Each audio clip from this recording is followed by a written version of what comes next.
Después de 18 años de exilio, el avión que transporta a Juan Domingo Perón está por aterrizar en territorio argentino. Más de 2 millones de personas peregrinan hasta las inmediaciones del aeropuerto de Seiza. La multitud está conformada por las distintas facciones del peronismo. En el aire se mezclan la alegría con la tensión que existe entre los distintos grupos que intentan ubicarse cerca del palco donde hablará Perón. Héctor Cámpora intuye que sus días en el gobierno están contados. Para algunos, había llegado al poder para preparar las condiciones del regreso de Perón.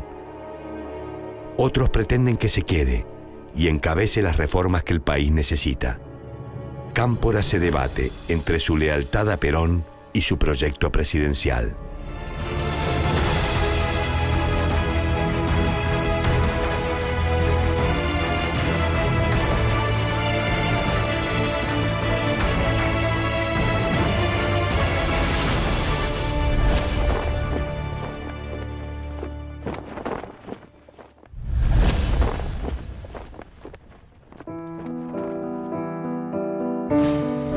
Héctor José Cámpora nació el 26 de marzo de 1909 en la ciudad de Mercedes, provincia de Buenos Aires.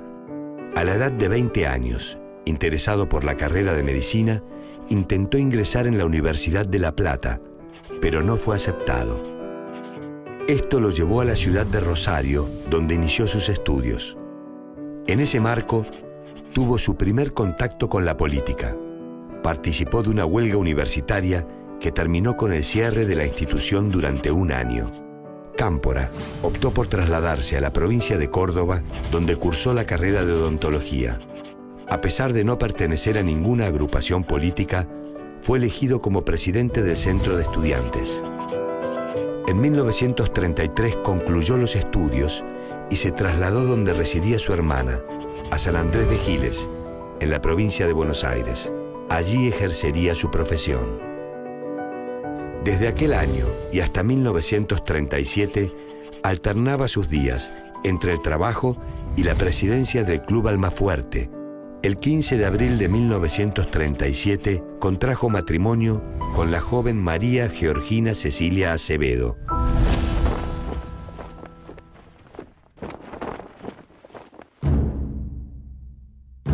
El 4 de junio de 1943, un golpe militar derrocó al presidente Ramón Castillo. Para ese momento, eran muchos los argentinos que albergaban la esperanza del fin del fraude y de los negociados conservadores. Desde el nuevo gobierno se enviaban emisarios a los pueblos en busca de hombres con prestigio local, no identificados con ningún partido político. En San Andrés de Giles, Héctor Cámpora era quien cumplía con los requisitos. El 16 de agosto de 1944 fue nombrado comisionado municipal por el gobierno que intervino la provincia. Entre los militares que formaban parte del gobierno nacional se encontraba un hombre que se diferenciaba del resto: Juan Domingo Perón. Desde su cargo en la Secretaría de Trabajo y Previsión Social, llevaba adelante una tarea de integración de los trabajadores y sus dirigentes a la política. El 12 de octubre de 1944, Perón participó de la inauguración del Policlínico Ferroviario en la localidad bonaerense de Junín. Fue allí donde conoció a Cámpora y con el paso de los meses lo convenció para que se sumara al proyecto político que consolidaba desde la Secretaría. Para 1945, Perón ya era un referente político indiscutido. En septiembre de ese año, la oposición impulsó una marcha multitudinaria que haría estallar la crisis política del gobierno. El 9 de octubre, el presidente Farrell, presionado por grupos de las Fuerzas Armadas, obligó a Perón a renunciar a todos sus cargos. Luego fue trasladado a la isla Martín García como prisionero. Esta decisión de la cúpula militar hizo detonar el descontento popular. El 17 de octubre de 1945, miles de argentinos y argentinas se manifestaron en todo el país. En San Andrés de Giles, un mitin sacó de su casa a Héctor Cámpora, quien ofreció un discurso de apoyo al depuesto militar. Ese mismo día Perón fue liberado y por la noche habló a la multitud. La salida del conflicto por vía electoral se volvió inminente.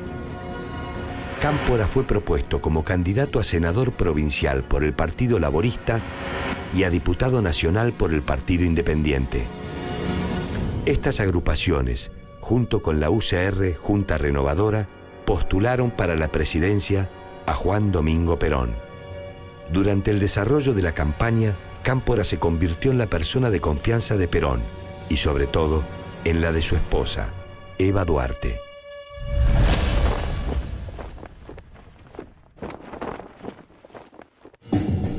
El 24 de febrero de 1946 se realizaron las elecciones presidenciales y con el rotundo triunfo de la fórmula de Perón, Héctor Cámpora se consagró como diputado nacional.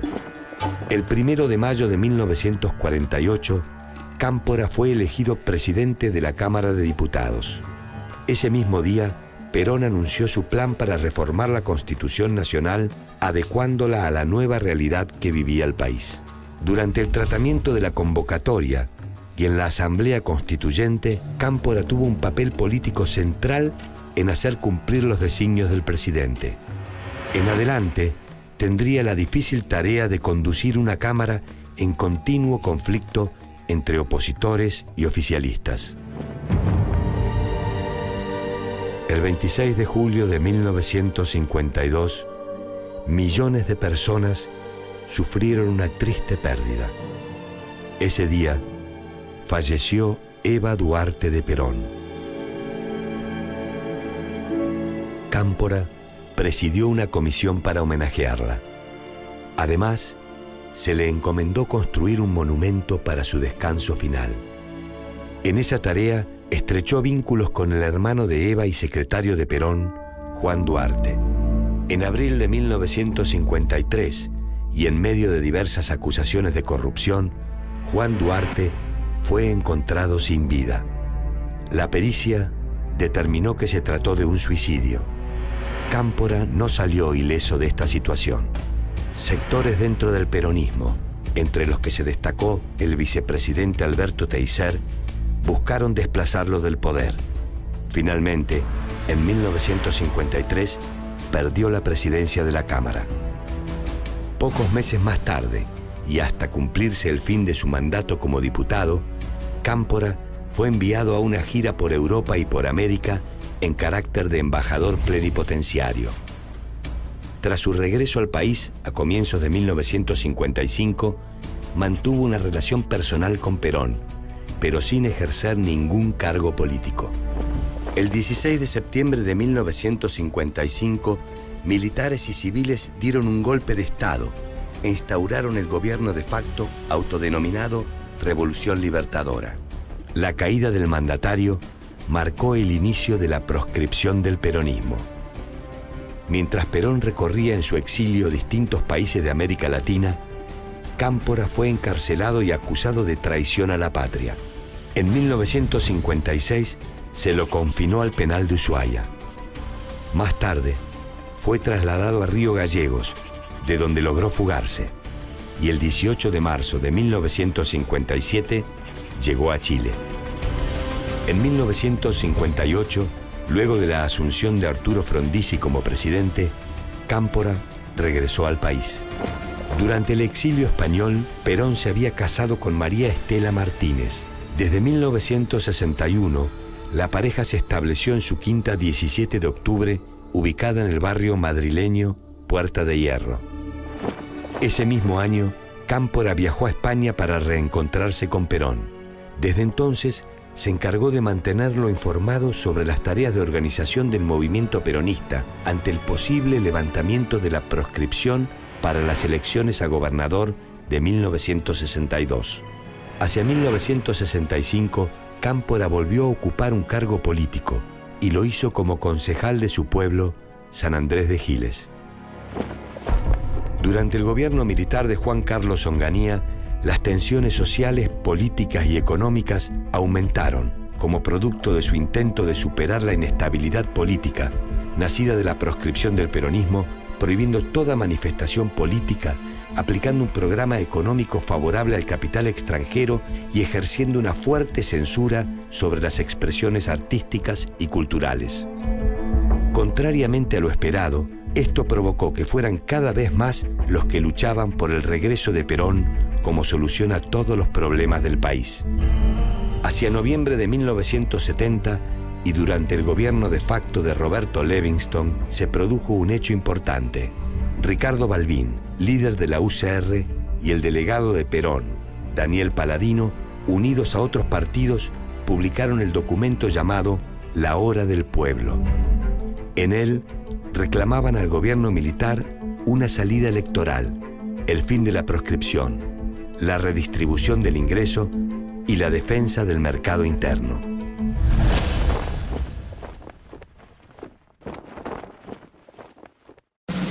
El 10 de agosto de 1971, Perón nombró a Héctor Cámpora como su nuevo delegado personal.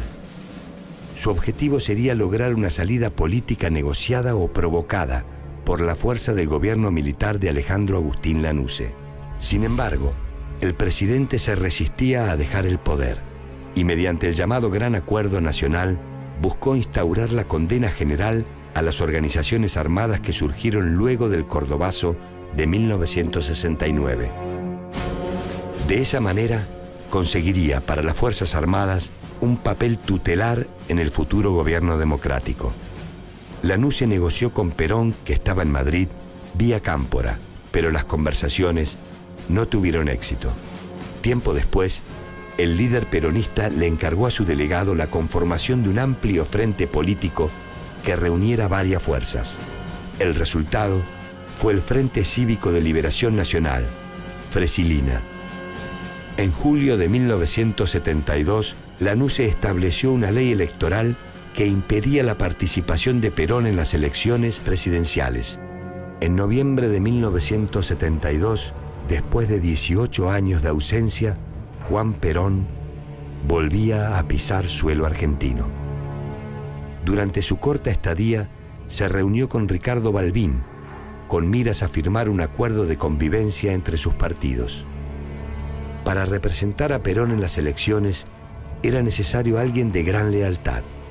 Cámpora, quien fue apodado el Tío por las agrupaciones juveniles, era el hombre indicado. La fórmula del Frejuli se completó con Vicente Solano Lima como candidato a vicepresidente. Hacia 1973, el movimiento peronista estaba conformado por distintas facciones. Por un lado, se encontraban los históricos. Eran los dirigentes de los primeros tiempos y algunos que se sumaron en los años de proscripción. Por otro lado, estaban los líderes sindicales, quienes mantenían un fuerte recelo hacia Cámpora. Por último, se encontraban los jóvenes aunados en la llamada Juventud Peronista y montoneros. Para ellos, se trataba de la llegada al poder de un líder revolucionario capaz de conducir el proceso de liberación nacional. En las elecciones celebradas el 11 de marzo de 1973, la fórmula Héctor Cámpora-Vicente Solano Lima obtuvo el 49,5% de los votos. Aquel hombre que había ingresado en la política de la mano de Juan Domingo Perón, que durante tantos años había militado a su lado y que, como otros dirigentes, había conocido la cárcel, se convertía ahora en presidente.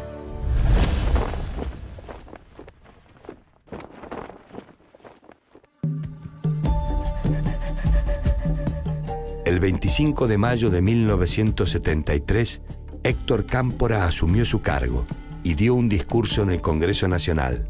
Durante aquella jornada, Cámpora estuvo acompañado por los presidentes de Chile, Salvador Allende, y de Cuba, Osvaldo Dorticós, que fueron ovacionados. Mientras se realizaba el acto de asunción, en los alrededores de la Casa de Gobierno había una multitud de más de 200.000 personas. Los cánticos contra los militares se escuchaban constantemente. La tensión creció al punto de provocar una dura respuesta por parte de la policía, que abrió fuego sobre los presentes. La llegada de Lanusse desató la ira de los manifestantes y la represión reapareció. El saldo fue de varios muertos y heridos. Finalmente, la situación se normalizó cuando los militantes de la Juventud Peronista se hicieron cargo de la seguridad del acto. En su discurso de Asunción, expresó que había llegado la hora de Perón. También se encargó de reconocer a la Juventud Maravillosa. Luego, entregó un proyecto de ley de amnistía para todos los presos políticos encarcelados durante la dictadura militar. Pero al término del acto, muchos de los presentes se encaminaron hacia la cárcel de Villa Devoto. A ellos se sumaron militantes del Ejército Revolucionario del Pueblo y otras organizaciones no peronistas que no habían estado en la Plaza de Mayo. Cuando la manifestación llegó al penal, parecía que iba a culminar en una toma de la cárcel. Desde el gobierno se decidió ignorar la sanción de la ley de amnistía y se ordenó la inmediata liberación de todos los presos políticos. Mientras Cámpora iniciaba su gestión, Perón trazaba su plan de acción desde Madrid. Su objetivo era regresar a la Argentina con el nuevo gobierno en pleno funcionamiento, para impulsar su proyecto y profundizar el acuerdo político con las demás fuerzas de la oposición, especialmente la UCR. Además, deseaba imponer su conducción dentro del movimiento justicialista. Por su parte, Cámpora debía armonizar al heterogéneo movimiento en el poder. Nombró 2 ministros cercanos a la tendencia revolucionaria, 3 representantes del sector histórico del peronismo. Un lugar fue para el grupo de sindicalistas y otro para un miembro de la derecha. Este último era José López Rega, el hombre de confianza de Perón durante los años de exilio, quien se había ganado un lugar central en el movimiento. La participación de las distintas ramas del peronismo en el gobierno no logró evitar los conflictos. Para la tendencia revolucionaria, que dominaba las gobernaciones más importantes del país, había que defender al presidente, mientras que el resto no olvidaba el lema de campaña: Cámpora al gobierno, Perón al poder. A nivel económico, y siguiendo las directivas de Perón, el 6 de junio de 1973 se firmó el denominado Pacto Social. Este fue un acuerdo entre el Estado, la CGT y la CGE que buscaba mantener el crecimiento económico estable, poniendo límites a las demandas de trabajadores y empresarios para frenar la inflación. El acuerdo también buscó fomentar la exportación agrícola y nacionalizar el comercio internacional. Para garantizar el éxito del Pacto Social, el gobierno estableció un aumento salarial del 20% junto a la suspensión durante 2 años de cualquier negociación salarial. Sin embargo, este plan no era lo que esperaban los sectores combativos y exigieron medidas.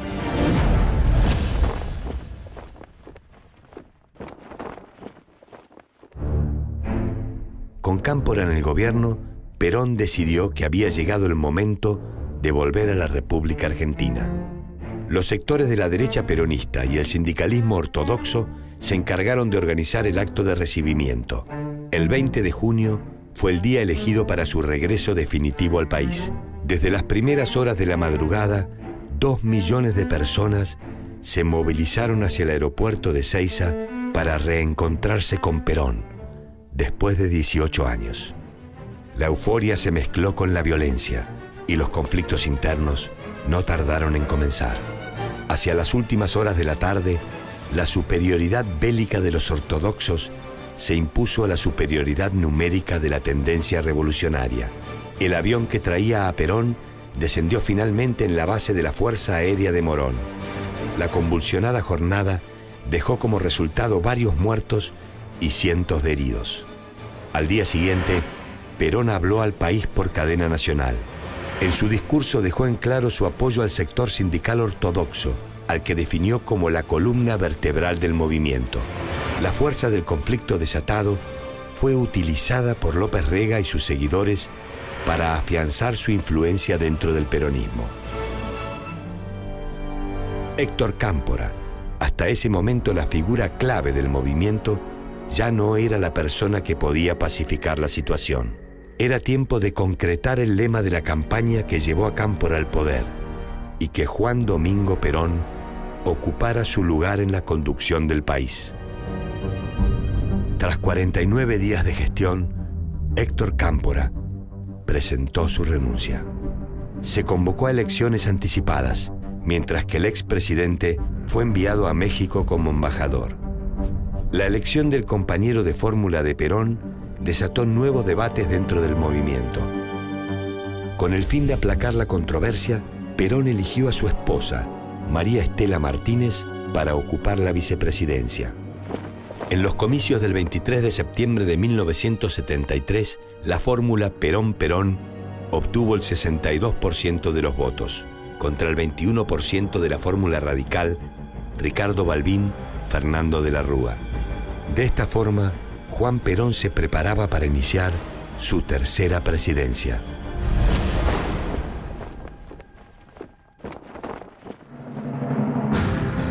El tercer período presidencial de Perón comenzó en un contexto absolutamente distinto a los anteriores.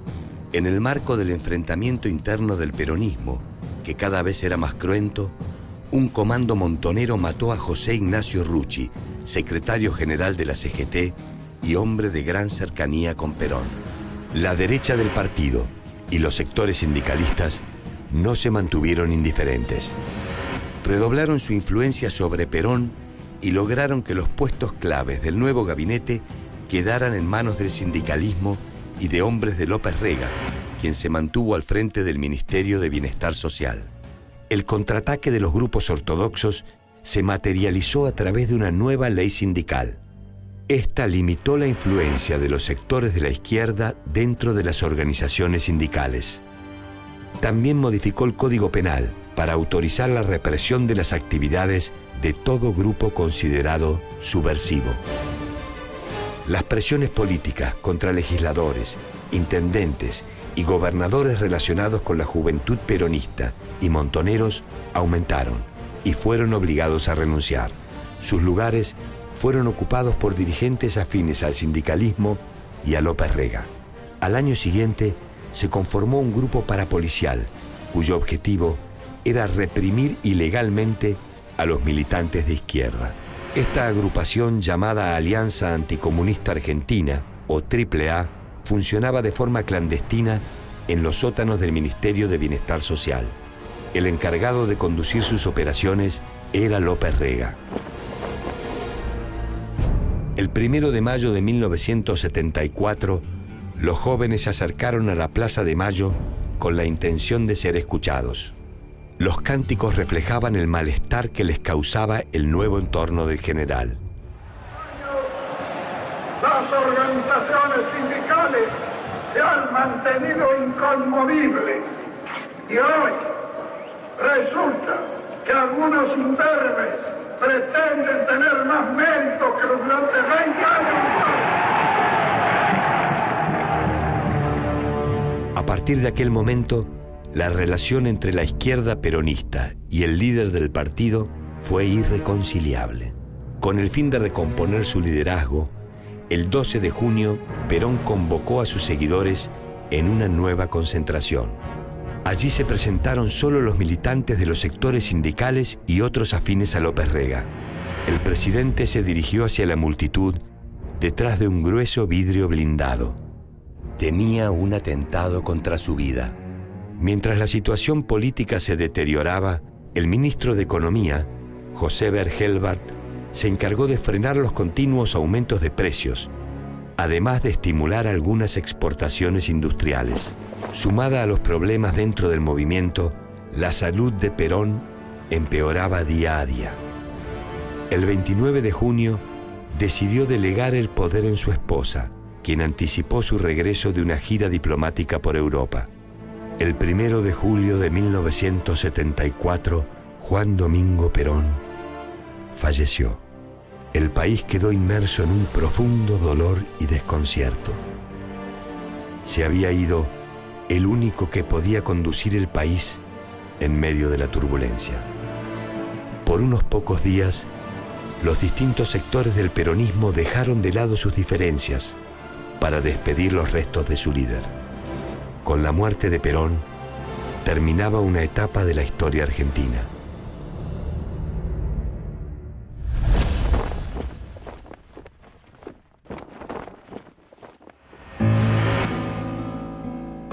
El 4 de julio de 1974, Héctor Cámpora viajó a México y desde allí declaró su intención de convertirse de nuevo en presidente.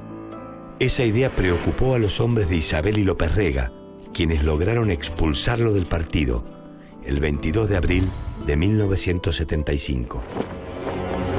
El 24 de marzo de 1976, un golpe militar, liderado por el teniente general Jorge Rafael Videla, el almirante Eduardo Emilio Macera y el brigadier general Orlando Ramón Agosti, derrocó a la presidenta.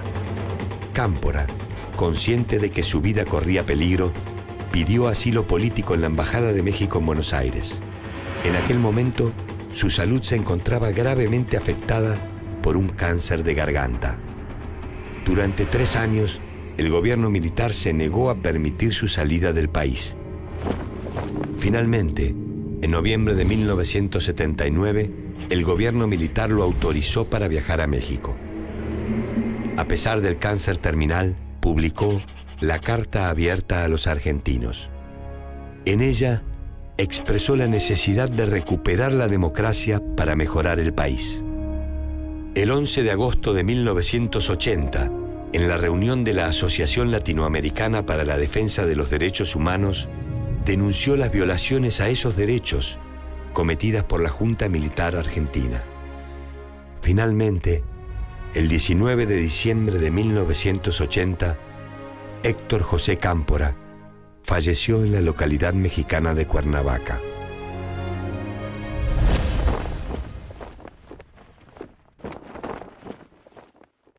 Muchos jóvenes peronistas lo apodaron el tío, el hombre mayor que supo ser la mano derecha de Perón y que tenía una excelente relación con ellos.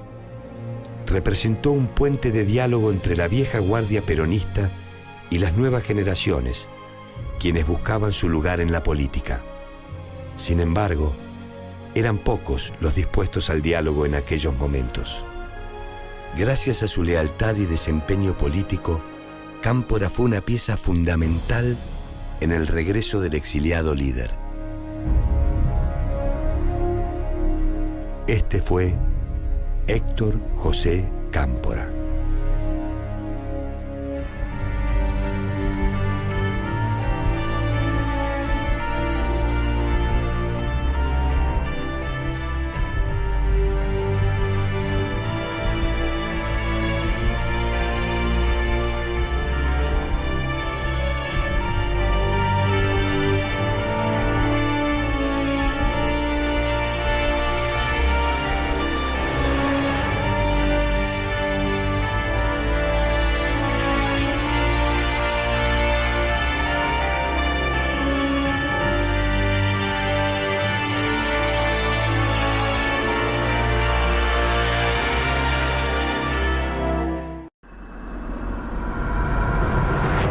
Después de 18 años de exilio, el avión que transporta a Juan Domingo Perón está por aterrizar en territorio argentino. Más de 2 millones de personas peregrinan hasta las inmediaciones del aeropuerto de Ezeiza. La multitud está conformada por las distintas facciones del peronismo. En el aire se mezclan la alegría con la tensión que existe entre los distintos grupos que intentan ubicarse cerca del palco donde hablará Perón. Héctor Cámpora intuye que sus días en el gobierno están contados. Para algunos, había llegado al poder para preparar las condiciones del regreso de Perón. Otros pretenden que se quede y encabece las reformas que el país necesita. Cámpora se debate entre su lealtad a Perón y su proyecto presidencial.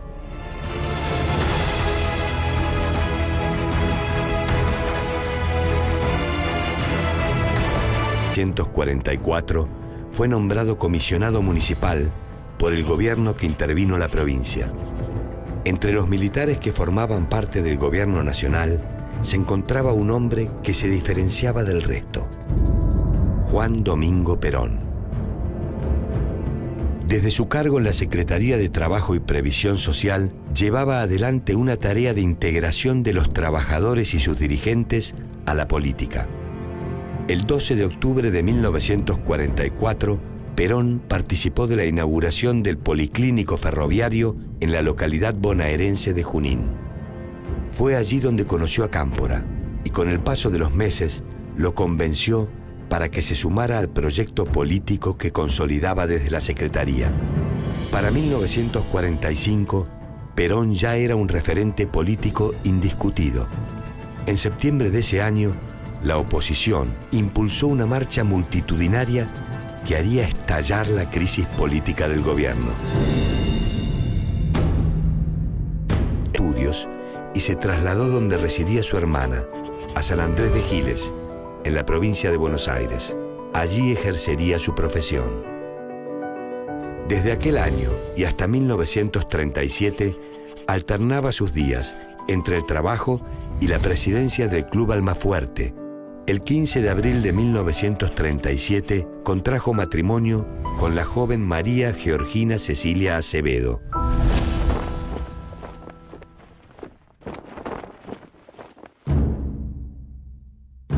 El 4 de junio de 1943, un golpe militar derrocó al presidente Ramón Castillo.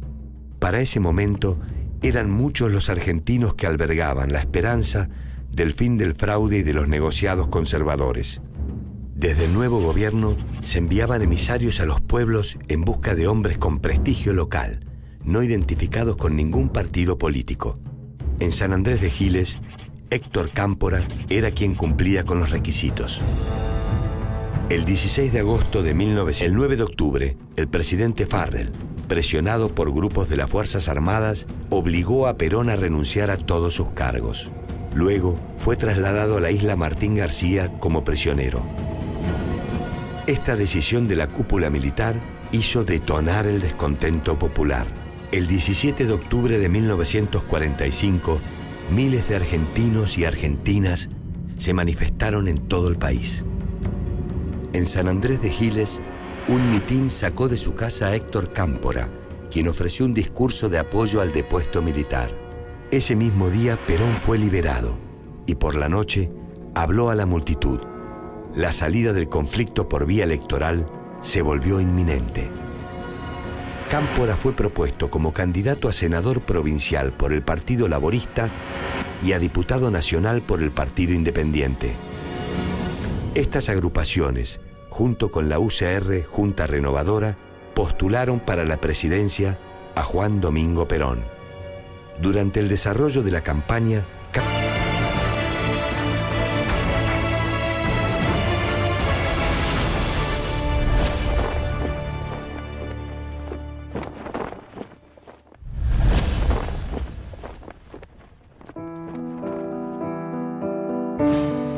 Héctor José Cámpora nació el 26 de marzo de 1909 en la ciudad de Mercedes, provincia de Buenos Aires.